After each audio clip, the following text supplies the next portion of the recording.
Hello বন্ধুগণ, আশা করি সবাই ভালো আছেন। আমি আজকে মূলত অবজেক্ট ওরিয়েন্টেড প্রোগ্রামিং এর রিলেশন নিয়ে আলোচনা করব। আমি গত ক্লাসে অ্যাগ্রিগেশন এবং ইনহেরিটেন্স নিয়ে আলোচনা করেছি। আমি যদিও ইনহেরিটেন্স এবং অ্যাগ্রিগেশন খুব ভালোভাবে বুঝিয়েছি, কিন্তু আমার মনে হলো এটার মধ্যে কি পার্থক্য থাকতে পারে এবং এটা কি কি কাজে ব্যবহৃত হয় জিনিসটা একটু ক্লিয়ার করা উচিত। তো অবজেক্ট ওরিয়েন্টেড, আমরা যেহেতু পাইথন করতেছি, অবজেক্ট ওরিয়েন্টেড প্রোগ্রামিং আমাদের অত্যাবশ্যকীয়।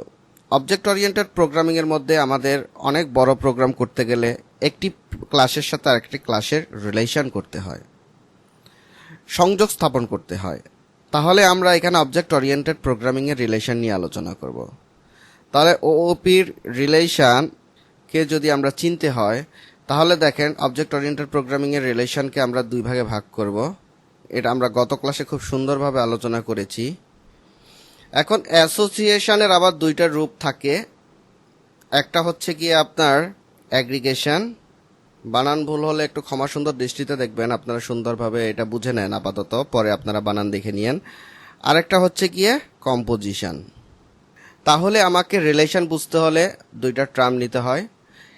একটা হচ্ছে গিয়ে ইনহেরিটেন্সের মাধ্যমে, আর একটা হচ্ছে অ্যাসোসিয়েশনের মাধ্যমে। অ্যাসোসিয়েশনকে আবার আমি দুই ভাগে ভাগ করতে পারি, একটা হচ্ছে অ্যাগ্রিগেশন আর একটা হচ্ছে কম্পোজিশন। এখন আমরা এই রিলেশনটা কেন বিল্ড আপ করব? এই যে অ্যাসোসিয়েশন বলেন, অ্যাগ্রিগেশনের যে অংশগুলো আছে সেগুলো আমি দেখিয়েছি, কিংবা ইনহেরিটেন্স, এই রিলেশনটা কেন বিল্ড আপ করার প্রয়োজন?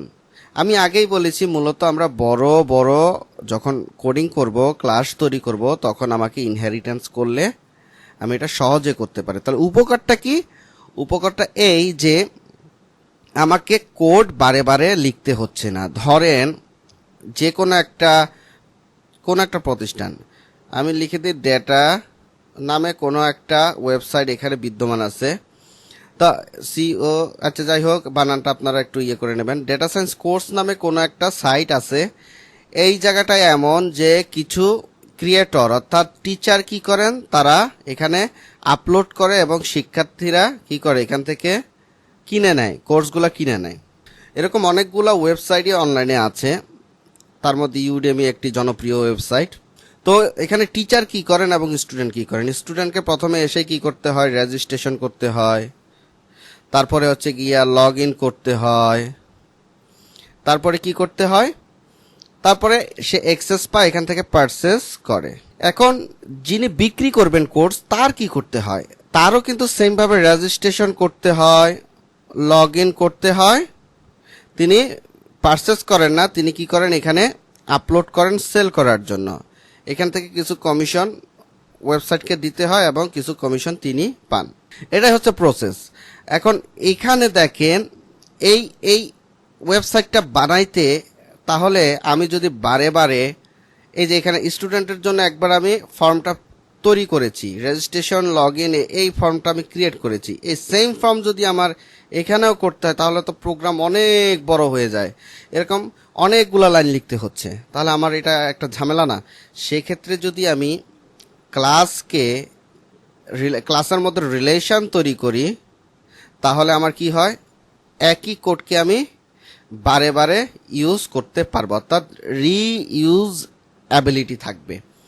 তার মানে আমরা রিলেশনটা ইউজ করি মূলত আমাদের প্রোগ্রাম যেগুলো করে থাকি, প্রোগ্রামের মধ্যে যেন আমরা যে কোডিংগুলো আছে সেগুলো রিইউজ করতে পারি, সেজন্য আমরা রিলেশন বিল্ড আপ করি, সেটা ইনহেরিটেন্স হোক বা অ্যাসোসিয়েশন হোক। এখন ইনহেরিটেন্স কিভাবে কাজ করে, অ্যাসোসিয়েশন কিভাবে কাজ করে, মূলত কি, আমি যদি ইনহেরিটেন্স বর্ণনা করি, তাহলে দেখেন এখানে একটা ক্লাস থাকবে, ক্লাসের কিছু অ্যাট্রিবিউট থাকবে বা ডিসপ্লে থাকবে, বা আপনি আউটপুটের জন্য যা রাখেন, এখানে ডিসপ্লে বা আউটপুট যাই রাখেন কেন।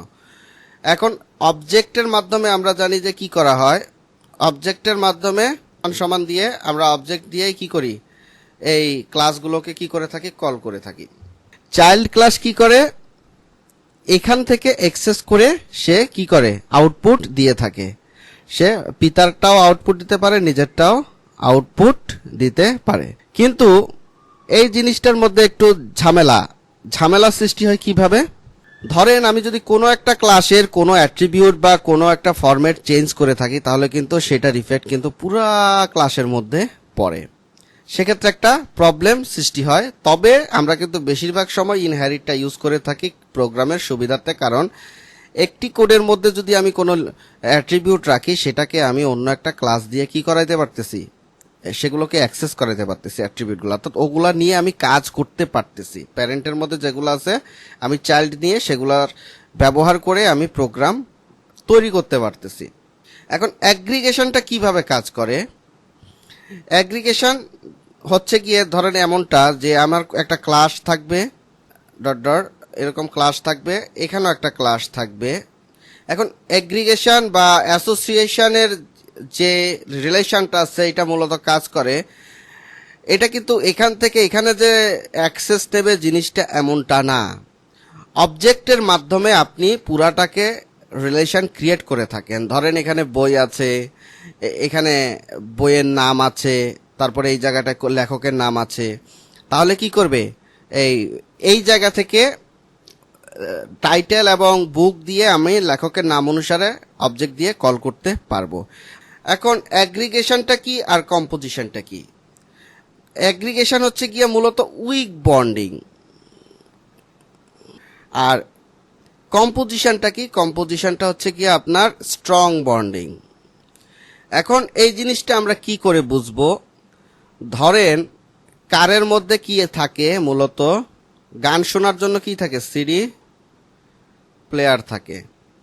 আর এই জায়গাটা কি থাকে, ধরেন একটা মেশিন থাকে, গাড়ি চালানোর জন্য তো মেশিন লাগে।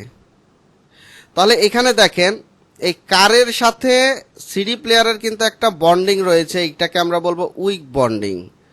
কারণ এই সিডি প্লেয়ার থাকলে কি না থাকলে কি আমার কিচ্ছু আসে যায় না, তবে কারের মধ্যে এই জিনিসটা থাকলে সেটা হচ্ছে গিয়ে উইক বন্ডিং। কিন্তু কারের মধ্যে আমার আরও একটা জিনিস আছে, সেটা হচ্ছে মেশিন, এটা কিন্তু আমরা বলবো স্ট্রং বন্ডিং। স্ট্রং বন্ডিং মানে মেশিন ছাড়া কিন্তু কারকে কল্পনা করাই যায় না। কার থাইকা বডি আছে কিন্তু আমার মেশিন নাই, তাহলে কি চলবে? হবে না। তাহলে এই যে সিডি প্লেয়ার যেটা, এটাকে আমরা বলবো অ্যাগ্রিগেশন, এবং আমরা যে মেশিনের অংশটা আছে সেটাকে বলবো কম্পোজিশন। এটাই হচ্ছে গিয়ে মূলত আমার অ্যাসোসিয়েশনের একটা রিলেশন। এখন আমি টোটালটাকে যদি ব্যাখ্যা করি, ধরেন একটা ভেহিক্যালস আছে, ভেহিক্যালসের মধ্যে কি বিদ্যমান? ধরেন একটা কার বিদ্যমান, তারপরে এখানে ধরেন সিডি প্লেয়ার, এই জায়গাটায় ধরেন মেশিন। দেখেন কার ভেহিক্যালের সাথে ইনহেরিট করে, ঠিক আছে? মূলত ভেহিক্যালস আমি একটা প্যারেন্ট ঘোষণা করলাম আর কারকে আমি চাইল্ড হিসাবে ধরি। তাহলে ভেহিক্যালসের মধ্যে কি কি আছে? কার আছে, ট্রাক আছে, বাস আছে, তার মধ্যে থেকে কারকে সে সিলেক্ট করে নিলাম। এই জায়গাটায় আমি একে চাইল্ড হিসাবে আখ্যায়িত করেছি। সুতরাং এখানে কি করতেছে? ইনহেরিট করতেছে। এই জায়গাটায় ইনহেরিট। আমি আমার মতো ব্যাখ্যা দিচ্ছি, আপনারা বুঝে নেবেন। হয়তোবা অনেকে আরো ভালো ব্যাখ্যা দিতে পারে, আপনারা অনলাইন সার্চ করে দেখতে পারেন। কিন্তু কারের সাথে সিডি প্লেয়ারের একটা রিলেশন তৈরি হচ্ছে, সেটাকে আমরা ধরবো হচ্ছে গিয়া অ্যাগ্রিগেশন। আবার কারের সাথে মেশিনের একটা সম্পর্ককে আমরা ধরতেছি কম্পোজিশন। এভাবে আমরা রিলেশন ক্রিয়েট করতে পারি। মূলত আমাদের বাস্তবিক ক্ষেত্রে ইনহেরিটটাই আমরা বেশি প্রাধান্য দিয়ে থাকি। সুতরাং এটাই হচ্ছে গিয়া মূলত আমার রিলেশন, অবজেক্ট ওরিয়েন্টেড প্রোগ্রামিং এর রিলেশন। আশা করি কনসেপ্টটা আপনাদের ক্লিয়ার হয়ে গিয়েছে। সুতরাং আমরা জিনিসটাকে এভাবে লিখতে পারি, ইনহেরিট একটা রিলেশন আমি এখানে রেখে দিলাম, পুরাটাই ইনহেরিট। আর এখানে আমি দিব অ্যাসোসিয়েশন, তারপরে দিব অ্যাগ্রিগেশন, তারপরে দিব হচ্ছে কম্পোজিশন। তাহলে আমি টোটালটাকে একটা বন্ডিং এর মধ্যে নিলাম। এই বন্ডিং এর মধ্যে ধরেন অ্যাগ্রিগেশন এরকম থাকবে, তারপরে আমি এভাবে লিখতে পারি। তাহলে আমরা দুইটা রিলেশন শিখতে পেরেছি, একটা হচ্ছে গিয়ে ইনহেরিটেন্স আর একটা হচ্ছে অ্যাসোসিয়েশন। দুইটা রিলেশনই আমার খুবই প্রয়োজনীয়। আমরা অবস্থান বুঝে কোনটা ইউজ করতে হবে আমরা সেটা বুঝে আমরা অবশ্যই ইউজ করব। ইনহেরিটেন্সটা মূলত আমার প্রোগ্রামকে একটি ক্লাস থেকে আরেকটি ক্লাসের অ্যাট্রিবিউটসকে নিয়ে কাজ করার জন্য আমাকে সহায়তা করে। কিন্তু যদি আমি কোনো অ্যাট্রিবিউটসকে চেঞ্জ করি তাহলে এটা প্রোগ্রামটা পুরা ক্লাসের মধ্যে ইফেক্ট করে। আবার অ্যাসোসিয়েশন কি করে? অ্যাসোসিয়েশন হচ্ছে কি আপনার যে কোনো ক্লাসকে অবজেক্টের মাধ্যমে কল করে আপনি কাজ করতে পারেন। ধরেন আমি এর আগে একটা প্রোগ্রাম দেখিয়েছি বুকের, ওইখানে আমি কি করেছিলাম, অবজেক্ট দিয়ে বইয়ের ক্লাসকে আমি আলাদাভাবে নিয়েছিলাম, নেওয়ার পরে ওই ক্লাসটাকে নিয়ে আমি প্রথম ক্লাসের অবজেক্টের মধ্যে স্থানান্তরিত করে দিয়েছিলাম। আপনারা যদি আমার অ্যাগ্রিগেশন ক্লাসটা দেখেন তাহলে বুঝতে পারবেন। সেক্ষেত্রে হয়েছে কি, আমার একটা রিলেশন তৈরি হয়ে গিয়েছে। ঠিক আছে, ধরেন আমি এখানে লিখে দিচ্ছি প্রথম class first class object object is equal to যে ভ্যালুটা থাকবে, ধরেন প্রথম ক্লাসের ভ্যালু থাকে, সরি এটা সেকেন্ড ক্লাস দিই, সেকেন্ড ক্লাসেরটা এরকম করে দিলাম, বুক দিয়ে এরকম অনেক কিছু লিখলাম যা যা চাইছে। এখন ফার্স্ট ক্লাসের ছিল কি অথর, এই জায়গাটা শুধু এই যে সেকেন্ড ক্লাস অবজেক্টটা এখানে অ্যাড করে দিয়েছিলাম, এভাবে আমি অ্যাড করে দিয়েছিলাম। সুতরাং এই জায়গাটা একটা রিলেশন ক্রিয়েট হয়ে গিয়েছে। আশা করি আপনারা ইনহেরিটেন্স এবং অ্যাসোসিয়েশনের যে রিলেশন থাকে অবজেক্ট ওরিয়েন্টেড প্রোগ্রামিংয়ে সেটা আপনারা মোটামুটি বুঝতে পেরেছেন। এরপরে যদি কোনো ঝামেলা থাকে আমাকে দয়া করে নক করবেন। সবাইকে ধন্যবাদ।